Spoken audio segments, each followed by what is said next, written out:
एक गांव में चारुलता उर्फ चारू नाम की एक बेहद सुंदर स्त्री रहती थी। चारुलता को अपनी सुंदरता पर बहुत घमंड था। चारू आराम से सो रही थी कि तभी उसकी माँ विमला उसे उठाती हुई बोली, अरे उठ जा कलमुही, सूरज सर पर चढ़ाया है और तू है कि अभी तक सो रही है। सोने दो ना माँ, थोड़ी देर बाद उठ जाऊंगी। अरे सूरज निकलने के बाद तो रानियां भी उठकर बैठ जाती हैं और एक तू है जो उठने का ही नाम नहीं ले रही। चल जल्दी से उठकर तैयार हो जा, आज तुझे देखने लड़के वाले आ रहे हैं। कितनी बार कहा है माँ, मैं विवाह किसी राजकुमार से ही करूंगी। हाँ हाँ, तुझ में लाल जो जड़े हैं, अब उठ, आने वाले हैं वो लोग, उनसे मना कर दो माँ। धीरे बोल कलमुई, अगर किसी ने सुन लिया तो 7 गांव तक कोई रिश्ता लेकर नहीं आएगा तेरा। अपनी माँ के कहने पर चारू तैयार होकर अपने कमरे से बाहर निकल आई। उसने देखा एक बूढ़ी काली सी दिखने वाली औरत और एक बेहद गंदा दिखने वाला व्यक्ति बैठा हुआ था। चारू अपनी माँ से बोली, ये कौन है? ये मोहनलाल है और ये इनकी पत्नी आशा है। इन्होंने तुझे अपने बेटे के लिए पसंद कर लिया है। पसंद करने से पहले मुझसे एक बार तो पूछ लेते, इनकी शक्लें तो काली हैं। जब माता पिता इतने काले हैं तो इनका बेटा तो फटे हुए आलू की तरह दिखता होगा। अरे धीरे बोल कलमुई, दामाद जी के पास पूरे 2 बीघा जमीन है, तेरी सारी जिंदगी आराम से कटेगी। बाहर में गए सारा, मुझे नहीं चाहिए आराम। चारू की बात सुनकर वो दोनों गुस्से में खड़े हो गए। अरे मैंने इतनी बदतमीज लड़की नहीं देखी। हमें यहाँ पर क्या बेइज्जत करने के लिए बुलाया है समधन जी? अरे काहे की समधन जी, ऐसे कैसे बन गई समधन जी ये तुम्हारी?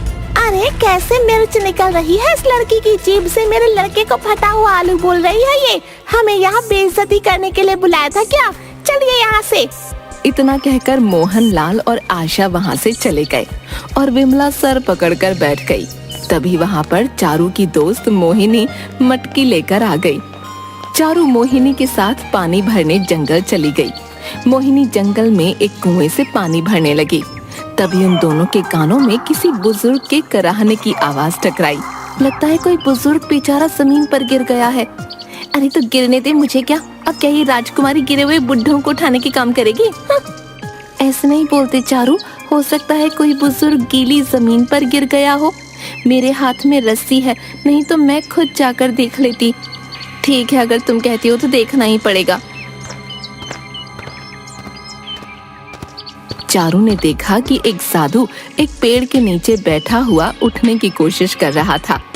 चारू उसकी ओर पहुंचकर बोली, ये क्या बाबा, मुझे तो लगा था आप गिर गए होंगे, लेकिन आप तो पेड़ के नीचे आराम से बैठे हुए हैं। जुबान मत चला लड़की, मुझे हाथ पकड़ कर उठा। ना बाबा ना, आपके हाथ पकड़ने से तो मेरे हाथ गंदे हो जाएंगे और राजकुमारी अपना हाथ ऐसे वैसे को नहीं देती। राजकुमारी? अरे नादान लड़की, मेरी कमर में मोच आ गई है। अगर तुम मुझे उठाने में मदद करेगी तो तू वाकई राजकुमारी बन जाएगी। चारू ने साधु को पकड़कर उठा लिया। ये लो बाबा, मैंने तुम्हें पकड़कर उठा दिया, लेकिन मुझे तो अपने अंदर कोई भी परिवर्तन महसूस नहीं हुआ। लगता है तेरी इच्छा किसी राजा से शादी करने की है। आपको कैसे पता? तेरी बातें सुनकर। तेरी जीभ तो कैंची की तरह कतर कतर चलती है, लेकिन है तू सुंदर। मांग, क्या मांगती है? साधु की बात सुनकर चारू मजाक उड़ाने वाले अंदाज में साधु की ओर देखने लगी। मेरी तरफ ऐसे मत देख कन्या, मैं कोई मामूली साधु नहीं हूँ। वही तो मैं देख रही हूँ बाबा, बोल तो ऐसे रही हो जैसे मैं जो भी मांगूंगी आप फट से मेरी मांग को पूरा कर दोगी। लेकिन मत भूलो, कुछ देर पहले मैंने आपको हाथ पकड़कर आपकी उठने में मदद की थी। अगर आप इतने ही पहुँचे हुए साधु हो तो अपनी कमर खुद क्यों नहीं ठीक कर लेते? इतना बोलकर चारुलता जोर जोर से हंसने लगी। चारुलता को हंसता देखकर साधु के चेहरे पर क्रोध झलकने लगा। कुछ बातें साधारण मानव के समझ से परे होती हैं। बेवकूफ कन्या, तेरी हंसी ने मुझे क्रोध दिला दिया है। बोल, क्या चाहती है तू? चारू हंसते हुए बोली, मैं अपना जीवन एक रानी की तरह बिताना चाहती हूँ। बोलो, क्या तुम मुझे ऐसा वरदान दे सकते हो? और क्या तुम्हारा वरदान काम करेगा, या तुम्हारे दिए हुए वरदान का हाल भी तुम्हारी कमर की मोच की तरह होगा? कुछ समय बाद इस राज्य के राजमहल में एक बहुत बड़ा स्वयंवर होने जा रहा है। बहुत से देशों के राजा उस स्वयंवर में हिस्सा लेने के लिए आएंगे और वहां पर बहुत ही सुंदर राजकुमारी अभी अपने वर तलाशने राजमहल में आएंगी। तू स्वयंवर में चली जाना। तुझे देखकर कोई भी उन दूसरी राजकुमारियों को पसंद नहीं करेगा। सबकी नजर तुझ पर ही जाएगी। लेकिन जाने से पहले एक बार फिर से अपने फैसले पर विचार कर लेना। क्या तू वाकई ऐसा चाहती है? कितनी बार बताऊं? हाँ, मैं वाकई राजा से विवाह करना चाहती हूँ और राजकुमारी बनकर अपने जीवन को व्यतीत करना चाहती हूँ। राजकुमारियों का जीवन देखने में बड़ा ही सुंदर लगता है बेवकूफ कन्या, लेकिन उनके जीवन में कितनी कठिनाइयां होती हैं शायद तुझे इसका अंदाजा नहीं है। जा, मैंने तुझे वरदान दिया, जैसे ही तू स्वयंवर में जाएगी हर कोई राजा तुझसे ही विवाह करना चाहेगा। इतना कहकर साधु क्रोधित होकर वहां से चला गया। चारू हंसती हुई मोहिनी के पास आ गई। क्या हुआ चारू, तू हंस क्यों रही है? चारू ने मोहिनी को हंसते हुए सारी घटना बता दी। ये मजाक का विषय नहीं है चारू, हो सकता है कि वो वाकई कोई बहुत पहुंचा हुआ साधु हो। उसने तुझे वरदान दिया है। पागल हो गई है क्या? उस साधु की कमर में मोच थी, वो उठकर खड़ा तक नहीं हो पा रहा था। भला जो अपनी कमर की मोच का दर्द ठीक नहीं कर सकता, उसके दिए हुए वरदान का क्या भरोसा? जरूर वो कोई पाखंडी साधु था, बेवकूफ कहीं का। एक बार कोशिश करने में क्या हर्ज है? हो सकता है वो साधु सही बोल रहा हो और तू जो सपना देखती है, क्या पता तेरा सपना सच हो जाए। मोहिनी, अभी तो तभी पता लगेगा ना जब वाकई इस राज्य में स्वयंवर मनाया जाएगा। फिलहाल तो अभी दूर दूर तक कोई सूचना नहीं है कि अपने राज्य में ऐसा कुछ हो रहा है। चारू उस साधु का मजाक उड़ाते हुए मोहिनी के साथ साथ मटकी उठाए घर पर चली गई। लेकिन कुछ ही महीनों के बाद पूरे राज्य में राजकुमारियों के स्वयंवर का ऐलान हो गया। स्वयंवर के बारे में सुनकर मोहिनी खुश होती हुई चारुलता के पास आकर बोली, अरे चारू, तूने कुछ सुना? अपने राज्य में एक बहुत बड़ा स्वयंवर होने वाला है। अलग अलग देशों के 4 राजा उस स्वयंवर में भाग लेंगे और अलग अलग देशों की बहुत सी राजकुमारी भी उस स्वयंवर में हिस्सा लेंगी। जिस राजकुमारी को जो राजा चुनेगा वो उस राजा की पत्नी बन जाएगी। इसका मतलब वो साधु सही बोल रहा था। मैं भी बहुत देर से इसी बात के बारे में सोच रही हूँ, लेकिन मेरी समझ में नहीं आता कि क्या हमें राजमहल में घुसने की इजाजत मिलेगी। अरे कोशिश करने में क्या जाता है, चल वो आज का ही दिन है। कुछ ही वक्त के बाद वो स्वयंवर शुरू होने वाला है। कहीं ऐसा ना हो कि वक्त निकल जाने के बाद तेरे पास पछताने के अलावा कोई रास्ता ना हो।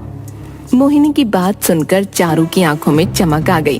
वो मोहिनी के साथ राजमहल की ओर चली आई।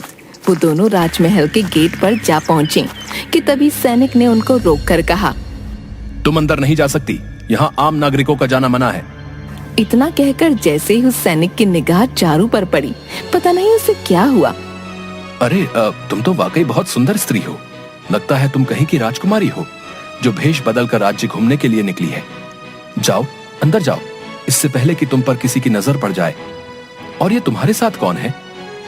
उस सैनिक की बात पर चारू मुस्कुराती हुई बोली, ये मेरी दासी है मोहिनी। ये हमेशा मेरे साथ ही रहती है। अब जल्दी से मेरा रास्ता छोड़ो, मुझे अंदर जाने दो। सैनिक ने तुरंत उसे अंदर जाने की इजाजत दी। मोहिनी को चारू की ये बात बिल्कुल भी पसंद नहीं आई। मोहिनी आहिस्ता से बोली, ये क्या चारू, तेरे तो अचानक तेवर ही बदल गए। उस सैनिक ने गलती से तुझे राजकुमारी क्या समझ लिया? तूने तो मुझे अपनी दासी बना दिया। अरे छोड़ ना, क्या फर्क पड़ता है, चल चल अंदर चल। अंदर एक बहुत बड़ा स्वयंवर चल रहा था। उस स्वयंवर में राजा वीर सिंह, रतन सिंह, धीर सिंह और विजेंद्र सिंह सिंहासन पर बैठे हुए थे और सामने बैठी रानियों को प्यार भरी नजरों से देख रहे थे। तभी वहाँ चारू और मोहिनी आ गईं। जैसे ही उन चारों राजाओं की नजर चारू पर पड़ी, वो चारों के चारों राजा चारू के रूप को देखकर मंत्रमुग्ध हो गए। मुझे मेरी राजकुमारी मिल गई। ऐ सुंदरी, कौन हो तुम? क्या नाम है तुम्हारा? मेरा नाम चारुलता है। खैर तुम कोई भी हो, मुझे उससे कोई फर्क नहीं पड़ता। तुम ही मेरी रानी बनोगी। तभी वहाँ पर बैठा हुआ दूसरा राजा रतन सिंह बोला, अपनी बात वापस ले लो वीर सिंह। मैं इस लड़की से विवाह करूंगा। मुझे इस लड़की की सुंदरता ने दीवाना बना दिया है। बेवकूफ राजाओं, तुम्हारे सामने इतनी रानियां बैठी हुई हैं, फिर भी तुम्हें ये आम सी लड़की मिली। मैं हमेशा से ही आम लड़की से विवाह करना चाहता था। इससे मैं शादी करूंगा। अपने फैसलों पर तुम एक बार गौर कर लो। इस लड़की से सिर्फ मैं ही शादी करूंगा। राजमहल में हाहाकार मच गया। चारों राजा एक दूसरे को मारने को उतारू हो गए। राजमहल के राजगुरु ये सब माजरा बहुत देर से देख रहे थे। वो क्रोधित होकर उन राजाओं से बोले, बंद करो अपनी बकवास बेवकूफ राजाओं। ऐसे तो तुम चारों अपनी जान ले लोगे। मेरे पास एक उपाय है। कौन सा उपाय? तुम चारों का विवाह इस लड़की से करा दिया जाए। ये कैसी बातें कर रहे हैं आप? भला हम चारों राजाओं की एक पत्नी कैसे हो सकती है? असंभव। हो सकती है, क्यों नहीं हो सकती? लड़ने से बेहतर है कि तुम चारों इस लड़की से विवाह कर लो। अगर हम चारों इससे विवाह कर लेंगे तो फिर तो मुश्किल हो जाएगी। हम चारों अलग अलग राज्य के हैं। ये रहेगी किसके साथ? इसे हर राजा के साथ ही एक महीने रहना होगा। फैसला हो चुका। राजगुरु की ये बात चारों राजाओं को पसंद आ गई, मगर ये देखकर चारों के होश उड़ गए। उसने मोहिनी की ओर देखकर कहा, अरे मैं तो सिर्फ एक राजा की रानी बनना चाहती थी मोहिनी, लेकिन मुझे 4 राजाओं से विवाह करना पड़ेगा। मेरी तो हालत खराब हो जाएगी। तुझे बड़ा शौक था ना रानी बनने का। लगता है उस साधु ने तुझे जरूरत से ज्यादा वरदान दे दिया। चारू, तू एक राजा की पत्नी नहीं बल्कि 4 राजाओं की पत्नी बनेगी। मुझे किसी की रानी नहीं बनना। इतना कहकर चारू वहाँ से भागने ही वाली थी कि तभी राजगुरु ने चारू को पकड़ने का आदेश दे दिया। चारू के पास अब उन चारों से विवाह करने के अलावा और कोई चारा नहीं था। चारू का विवाह उन 4 राजाओं से हो गया। विवाह होने के बाद वीर सिंह खुश होते हुए बोला, सबसे पहले इस सुंदरी पर मेरी नजर गई थी, क्योंकि अब ये मेरी रानी बन गई है, इसलिए सबसे पहले ये मेरे साथ रहेगी। ऐसे तुझ में क्या लाल जड़े जो ये सबसे पहले तेरे साथ रहेगी? मत भूलो राजा वीर सिंह, अब ये मेरी भी पत्नी है, इसलिए सबसे पहले ये मेरे साथ रहेगी। नहीं, मेरी रानी सबसे पहले मेरे साथ रहेगी। उन तीनों की बात सुनकर राजा विजेंद्र सिंह गुस्से से लाल पीला हो गया। वो तुरंत तलवार निकाल कर बोला, तुम तीनों राजाओं का अंत मेरे ही हाथों लिखा है। वैसे भी मैं तुम तीनों पर हमला करने ही वाला था, लेकिन मुझे तुम्हारे ऊपर हमला करने का कोई बहाना नहीं मिल रहा था। ये सिर्फ मेरी रानी है और ये सिर्फ मेरे साथ रहेगी। मैं अपनी रानी को किसी को हाथ भी नहीं लगाने दूंगा। अबे पागल हो गया क्या? मत भूल, हम सब ने भी इस सुंदरी के साथ विवाह किया है। और क्या बोला तू हम तीनों पर हमला करने वाला था? इसका मतलब है पिछले महीने जो गुप्तचर मेरे राज्य में पकड़ा गया था वो तेरा भेजा हुआ था। हाँ, मेरा भेजा हुआ था। तुम तीनों राजाओं की भलाई इसी में है कि चारुलता की तरफ देखना छोड़ दो। चारुलता सिर्फ मेरी पत्नी है। बेवकूफ राजा, राजगुरु का आदेश है कि रानी एक महीने हम 4 राजाओं के साथ रहेगी। तुम राजगुरु के आदेश का अपमान कर रहे हो। भाड़ में गया राजा राजगुरु का आदेश। भाड़ में जाओ तुम सब। मैं नहीं मानता कि रानी का विवाह तुम तीनों के साथ हुआ है। सच तो यह है कि इस सुंदरी से मुझे पहली नजर में प्यार हो गया था। बंद करो अपनी ये बकवास राजा विजेंद्र सिंह। तुम मेरे आदेश के खिलाफ जा रहे हो। मैंने लड़ाई रोकने के लिए ही इसका विवाह तुम चारों से करवाया है। मुझे कोई फर्क नहीं पड़ता। अब तो जो जीतेगा वही इस रानी को लेकर जाएगा।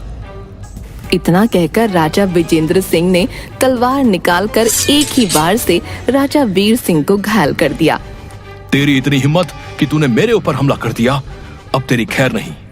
इतना कहकर वीर सिंह ने भी अपनी तलवार से राजा विजेंद्र सिंह पर बड़ा खतरनाक वार किया।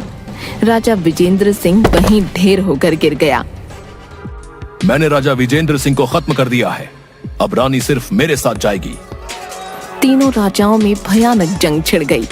चारू सर पकड़कर वहीं पर बैठ गई। ये राजा तो आपस में तेरे लिए कुत्ते की तरह लड़ रहे हैं चारू।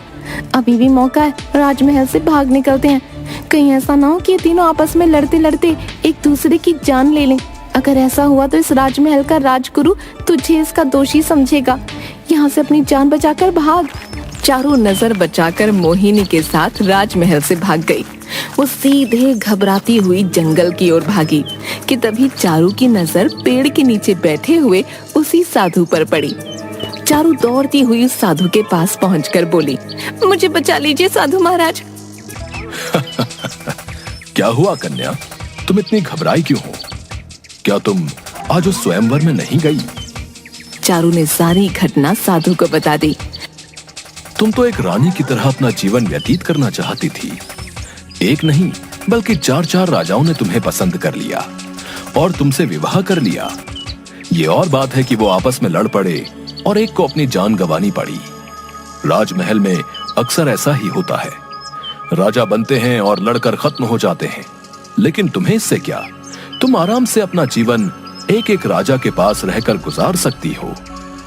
मुझे क्षमा कर दीजिए बाबा, मेरे सर से रानी बनने का भूत उतर चुका है। मैं 4 राजाओं की रानी नहीं बन सकती। 4 नहीं 3, एक तो मारा जा चुका है। जो भी हो, मैं अब रानी नहीं बनना चाहती। साधु को चारू को देखकर तरस आ गया। उसने देखा चारू की आंखों से पश्चाताप के आंसू बह रहे थे। साधु ने मुस्कुराकर जवाब दिया, जाओ अपने घर पर जाओ। उस राजमहल में कौन सी सुंदर कन्या आई थी, ये हमेशा एक रहस्य ही रहेगा। राजमहल के लोग कभी नहीं जान पाएंगे। इतना कहकर वो साधु वहां से चला गया और चारू चुपचाप अपने घर आ गई। उस दिन के बाद से चारू के दिल से रानी बनने का भूत उतर गया था।